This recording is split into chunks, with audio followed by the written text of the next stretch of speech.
The following is an AZPM original production. For AZPM, I'm Mark McLemore, and this is Arizona Spotlight.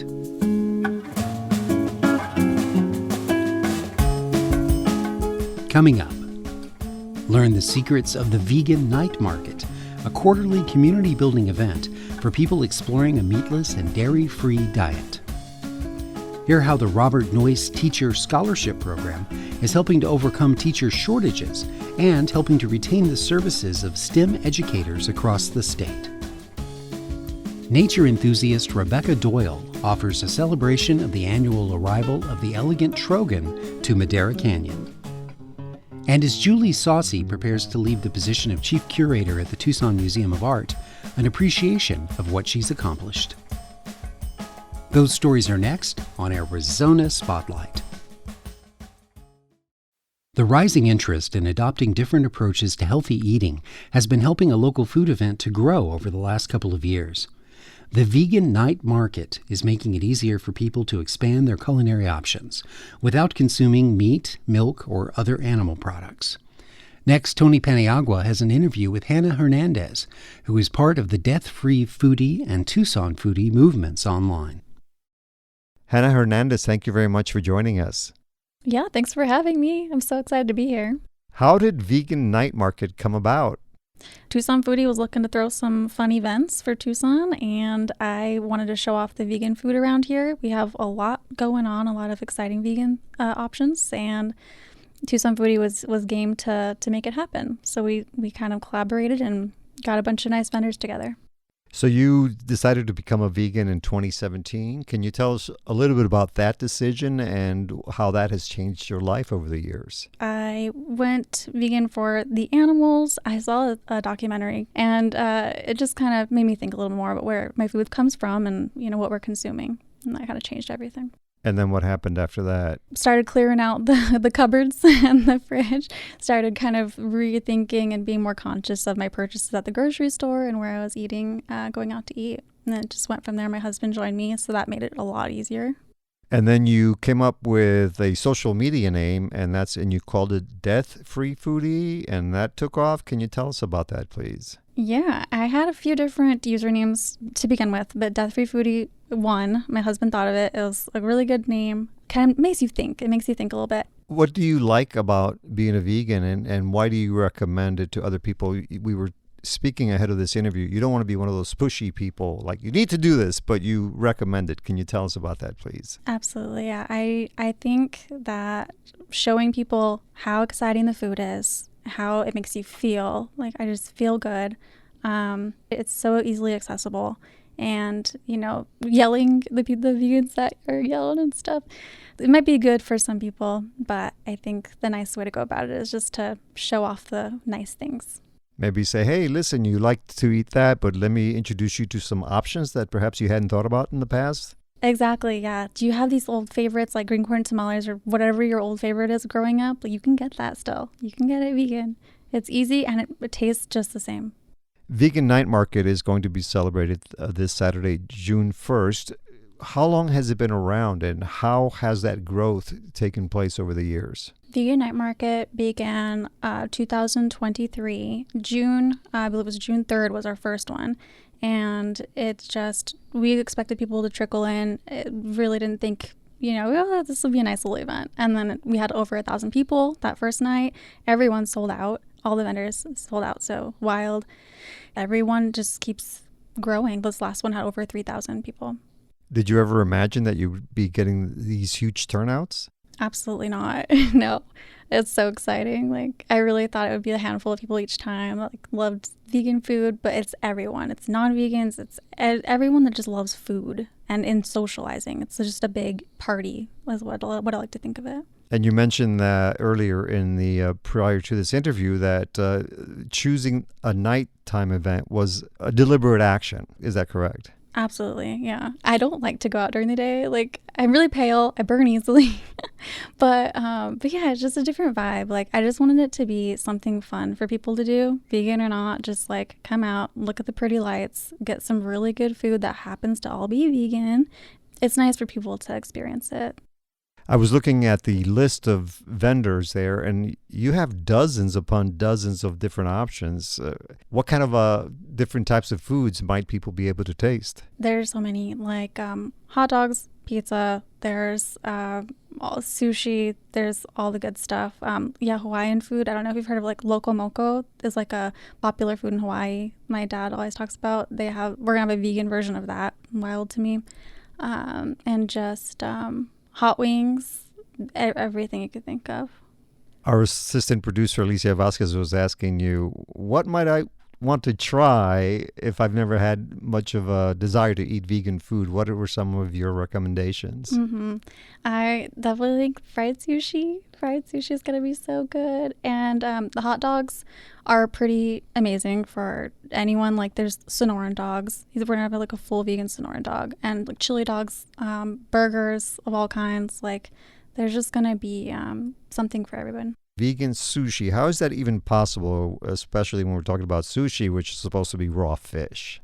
Some rolls can just be as simple as avocado, and it's just a fried rice sushi roll with some avocado and cucumber in there, maybe some jalapeno.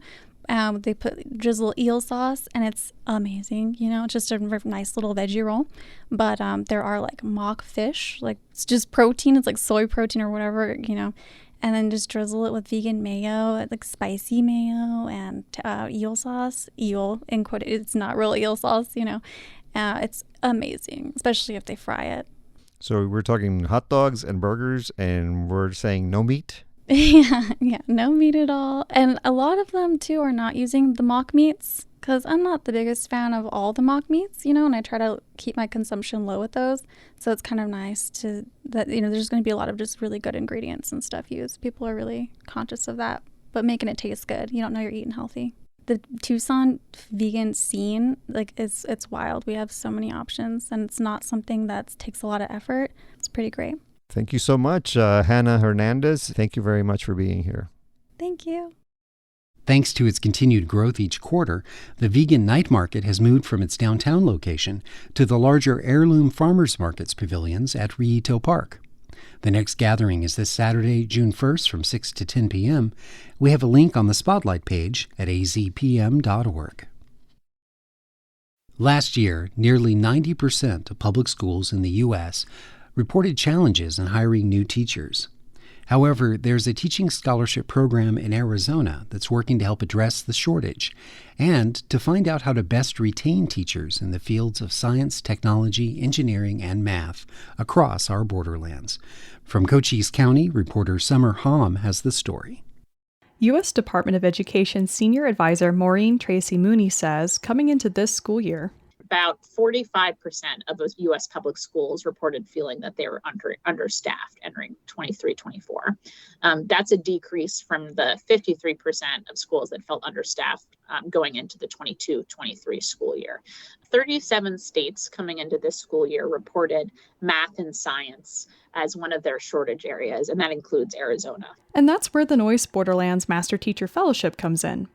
Eric Meyer, the fellowship's program director, says it's designed to address a shortage of STEM teachers in rural and border regions in southern Arizona. It also addresses and aims to address and overcome an opportunity gaps that exist for rural students and teachers. For instance, in Phoenix, you can go to a museum or you can go to the Arizona Science Center, and there's a lot of opportunities. Myers says the goal for the fellows is for them to change their thinking and to develop confidence in their ability to lead others. And also designing field-based experiences for STEM learning. He says that the fellowship sponsors 13 STEM teachers. We met with 4 of them in their classrooms to learn more about their experience in the fellowship. Can you get out your lab notebooks, please? Wakefield Middle School 8th grade science teacher Timothy Malin was a part of the agrovoltaic strand of the Noyce Fellowship. Was initially created by Biosphere 2. And what they essentially are a PVC box with a bunch of PVCs of different measurements all assembled together and a solar panel attached to the top. And what the box can do is it can raise and lower the solar panel so that you can have the panel at different angles. You can use the power from the solar panel to cycle water through a plastic tube that then can rain essentially, or drip, I guess is the more accurate description, onto plants. Malin, who teaches in South Tucson, says that he facilitated a way of teaching the seasons with the kits. A classroom, a group of students would have a panel like this. They'd have multimeters set up, and then with a protractor, they could measure the amount of the voltage is an indication of energy picked up, and we can manipulate the angle of something like a flashlight to get to observe the effect of the energy on the panel. Noyce fellow and Rio Rico High School physics teacher Nathan Sendrikowski says when he applied for the fellowship, he was considering leaving the teaching profession altogether. My spark was gone. It was not even lit. He says within the first year of being a fellow, I was so re-energized and reignited in my passion for teaching. We followed up with Sendrikowski in his classroom at Rio Rico High School to see how the fellowship helped him stay in the profession. There's a lot of challenges in being a teacher. There's, especially after COVID, and you really have to find sources of fulfillment within education. For me, I found that staying inside the four walls of my classroom was very isolating, and I really missed being connected to a larger community, working on larger problems within education. But with the fellowship, I got access to working with other really knowledgeable educators. I connected with university faculty. Eventually, at first I didn't think I had it in me, but eventually I started presenting at national conferences and regional conferences. Sendrikowski is associated with the social justice strand of the fellowship, where he says he worked on equitable grading practices. One of those practices Sendrikowski has used in his classroom includes routine checks for understanding that allow students to revise their work, something he says takes the place of traditional quizzes. So I will be going around and giving them feedback. Maybe it's just a question mark on a part of their response that is incorrect, or maybe it's a small hint to help them get to their correct answer. Maybe they need help and they need to collaborate with peers. My students have said of this practice that it feels like they can work at their own pace, that they can work to understand rather than to work for a grade. Wilcox High School chemistry and math teacher Ty White says that while in the fellowship, he reached out to interest groups and to the Society of Hispanic Professional Engineers. As a science teacher, STEM, science, technology, engineering, math, has a long history of being white majority spaces. When kids can't see themselves and teachers aren't even aware that the problem exists, we just keep propagating the issue of a dominated space by one group of people, a supermajority, if you will. And so by showing teachers how to be aware that this issue exists and some strategies to sort of help deal with that, we're trying to open that up and make our schools more inclusive. White says there's a huge issue with recruiting and retaining STEM teachers across the country. He says rural schools are faced with additional challenges. Rural schools faced with issues on lower salary schedules. They struggle with issues like housing availability. So even if you could recruit a teacher based on that, well, now you've got a whole other series of challenges to overcome. Program Director Meyer spent years working with teachers through the University of Arizona. And they're very busy doing all the things that teachers need to do, and it's impossible for them to do all the things that they need to do. And they get in generally a box of thinking, and this program helps dismantle that box, and I believe helps provide an environment where teachers can explore new methods and develop new philosophies on how teaching and learning occurs best. The Noyce Fellowship is a 5-year program that is now in year 3. For Arizona Spotlight, I'm Summer Hom. As if the Sonoran Desert's native population isn't already amazing, there's an annual visitor to this region that all by itself attracts attention from around the world. This essay is by author and listener Rebecca Doyle. She originally hails from Rhode Island, but now possesses an overflowing enthusiasm for Sonoran beauty. Rebecca Doyle is an outside contributor to this show, and her words do not represent the opinions of AZPM. If you are a birder or know one, then you may have heard the term spark bird, the bird that turns a casual observer into a serious birder. My first sighting of an elegant trogon, a red, white, and glittering green bird, an emblem of the tropics on par with toucans and parrots, was that spark. I was with a group of friends out to see my first trogon, and we were listening for the call, which in the case of trogons has been described as a bark or a croak. Birders tend to focus on finding a bird based on call or flight, not randomly scanning. One of the things I like most about birding is inspecting a section of the landscape as though looking for a needle in a haystack.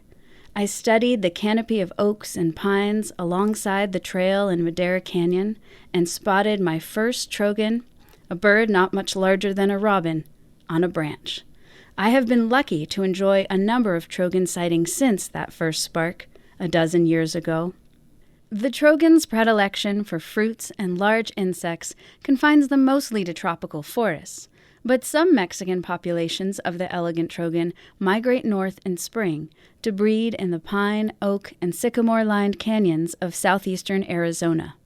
Madera Canyon, in the Santa Rita Mountains south of Tucson, is one of the northernmost breeding locations for this most northern of all trogons. I have been fortunate to see the elegant trogon in Madera Canyon and Cave Creek in the Chiricahua Mountains. These and a handful of other canyons and foothills in Arizona's Sky Islands are home to approximately 100 to 200 elegant trogons from April or May to September or October. A few hardy trogons stay in Arizona year-round at locations such as Patagonia Lake, but most head south in the fall to warmer climes and abundant bugs and berries. Although there were no fruits yet, or masses of insects, I set out hopefully in late April to celebrate the return of the trogons.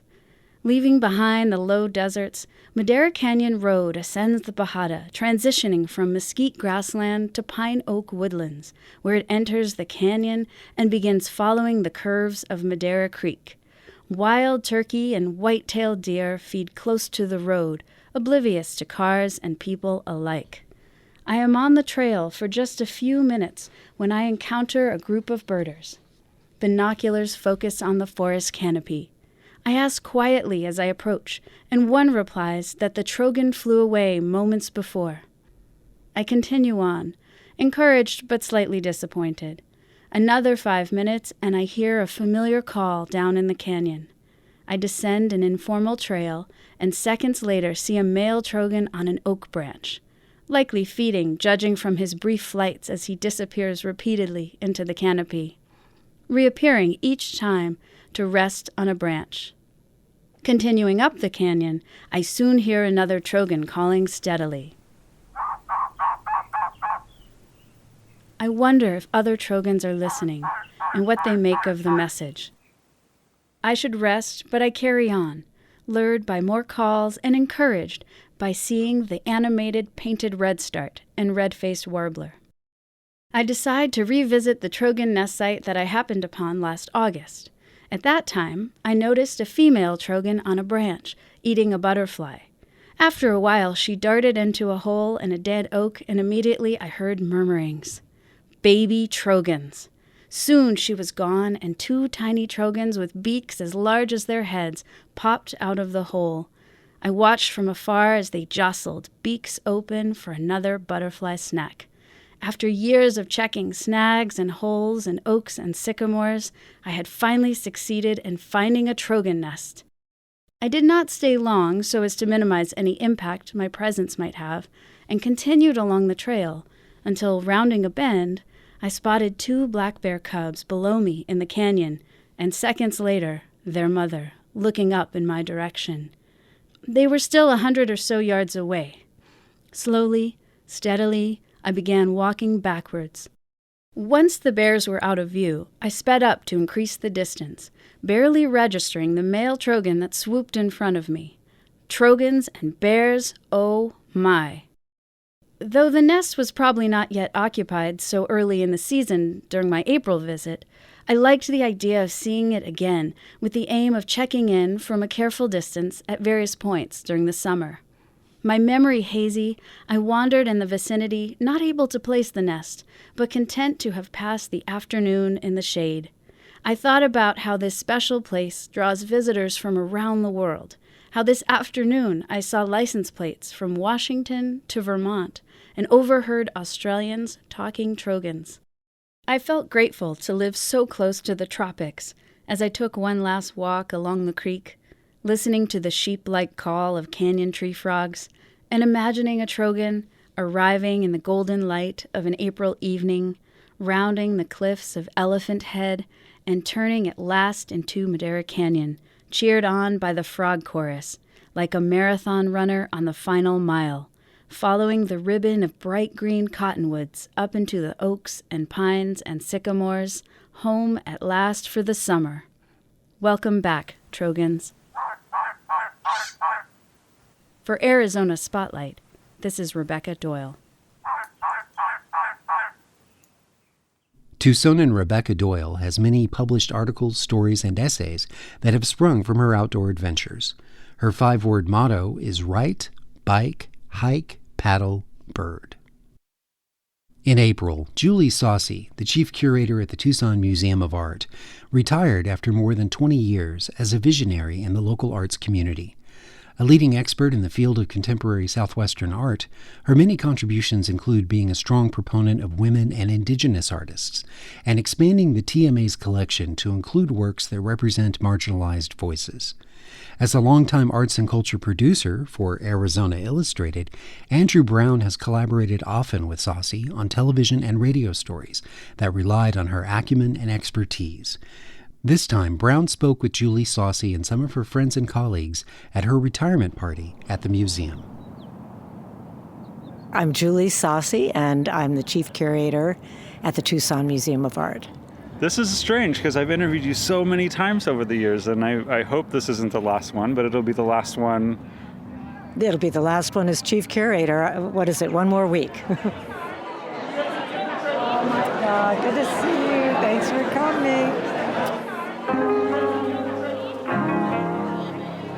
Tonight, it's actually, I think it's kind of funny, it's called Julie Sasse Day, but I'm thrilled, I'm honored, I'm flattered. It's a celebration of my 23 years at the Tucson Museum of Art. Can you talk about when you first started and how far the museum's come in that time? Well, when I came, I felt never like I was in over my head because I was already sort of a seasoned professional in that I'd been a director of an art gallery for 16 years. I taught at 2 or 3 different universities, and so I felt like I knew my chops. But what I didn't have a lot of experience was in building a collection or working with a collection, and that to me was something that I was really interested in doing. And then what I felt real proud of is that I brought more women artists into the collection, definitely more indigenous artists, and that I created exhibitions of that kind of work. So I feel very happy that I did right by the works that I brought in. I'm Barbara Rogers. I live in Tucson, Arizona, a former professor from the University of Arizona School of Art. She is just a great communicator and a little energizer bunny. What has Julie done to advance female artists in this institution? What did she do to advance them? Notice they were alive and working their what's off, and that they were talented, and that she had the power and the eye to bring attention to their work. I'm Claire Campbell Park. I'm an artist and author. I taught at Pima College for 35 years. I'm a fiber artist, and she's supportive of my work. I have a piece up at the museum right now, and that's breaking down barriers of gender and medium right next to 2 painters, which was wonderful. I was always told I couldn't be showed by painters, and she said, forget it. all kinds of barriers she's broken down and shown artists of color and different backgrounds. I was very sad to hear she's retiring. I always look forward to her shows. Visual excellence, intellectual excellence, and just intense energy. Do you have a favorite show or like some top moments in your career here, or is that too hard of a question? It's actually not. The one that I was most proud of is the one called Trouble in Paradise, Examining Discord in Nature and Society. And the reason why that was near and dear to me is because I do care about the environment. I felt it was like maybe one of 10 of the first museum exhibitions that was looking at climate change. It was national quality, and so for that reason, that's my favorite show. My name is Robert Knight. I was the CEO of the Tucson Museum of Art. I was thinking on the way down here, those are some big high heels to fill. Julie's one of those unique staff members that always willing to go the extra mile. Her knowledge of contemporary art is encyclopedic. How fortunate for the Tucson Museum of Art to be able to have her as their curator for so many years. Is there anything that any exhibition that you tried to get going that you just couldn't get off the ground? The one that got away was actually my dissertation topic. I'm very interested in the topic of hybrid beings, studied in particular an Australian artist named Patricia Piccinini. And her work was kind of an eerie mixture of a human and animal created in silicone rubber, so they looked very hyper-realistic. And I always thought that would be my opus. At some point, I just thought, that's got to be the one that got away, because I don't want to be still working hard when I'm 80. And what are your plans now that you're not going to be here all the time? I have so many travel trips that people are laughing at me that it's hardly slowing down. But I'm doing a lot of travel this summer, and when I get back, I'm going to clean up my studio and return to my art practice. So I think that'll be pretty exciting. Maybe the next time we're interviewing you, it'll be as an artist and not as a curator. Well, I hope so. But first, I have to make some good art. Then I'll think about showing it to people. But no, it was my first love, and I have a big loom that's waiting for me, and I'm going to at least give it my best shot and enjoy the process. Well, I don't want to keep you for too long because there's a huge crowd of people in there waiting to get to talk to you, but I really appreciate your time. I appreciate all the help you've given me with my career over the years. You're a walking human soundbite, and you're really good at your job, and you'll be dearly missed. Thank you so much. It's been a pleasure working with you, and I hope we stay pals for years to come.